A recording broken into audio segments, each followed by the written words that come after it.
When I wasn't fighting the Jews, I went to look for Christian Arabs to throw hand grenades into their homes, shoot up their cars, make their life miserable, basically. Het zijn beelden die we allemaal kennen. Oorlog in Israël. Tass Saada was een Palestijnse strijder. Uit diepe haat voor de Joden besloot hij op jonge leeftijd te gaan vechten voor Arafat, die hem opleidt tot scherpschutter. Hij vervolgt veel christenen, hoewel dit niet officieel aan hem werd opgedragen. I was thinking back about my life as a fighter.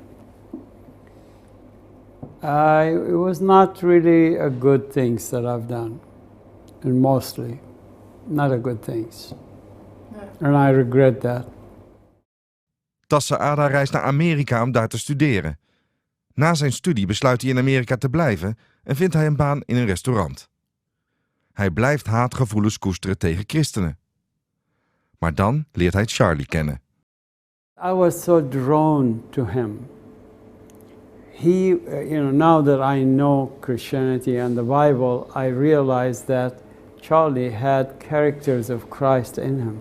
19 years, not one time he said anything about his God. He didn't think it was necessary at the time, until God's time came. I said, Charlie, what is this connection that you have? He said, what do you know about Jesus? I said, I know Jesus. We believe in him. He's a prophet. He said, well, he's more than a prophet. I said, what is he? He said, he's the Son of God. He's God. I jumped off that sofa and I was really freaking out because this is a blasphemy. I said, Charlie, that is blasphemy. I don't believe in this. I don't know what's wrong with you, man. I'm getting out of here. And I was storming towards the door to leave. He yelled at me and said, Tass, calm down. Come back, sit down. Give me just one more minute. I went back, sat down. He went and he brought his Bible. He started smiling and he began to read to me from John 1:1. He said, in the beginning was the Word, and the Word was with God, and the Word was God in the beginning. That's as far as I heard him reading, and I lost conscience.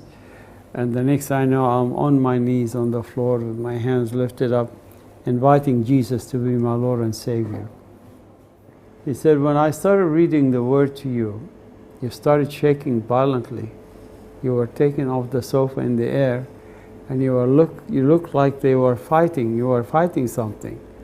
And then suddenly you were brought down to your knees gently, and your hands were lifted up, and you started speaking, he said, in a language I didn't know what you were saying.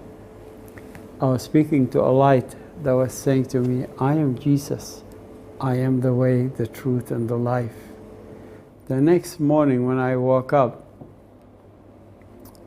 I felt the same power that I felt in Charlie's room as I was speaking to Jesus in the bedroom. I lost power in my knees and I fell on my face and began to worship with tears because I knew who he was. And then I heard myself praying, oh God, bless your people Israel. Oh God, gather them back to the promised land. I heard myself saying them, and I put my hand on my mouth to shut my mouth. What am I saying? And it was like a conversation between my brain and my heart. My brain is crying to my heart, saying, hey, wake up, heart. Where is that hate you have for these Jews? And my heart is saying, it no longer exists. And then within a week, suddenly I'm loving Jews.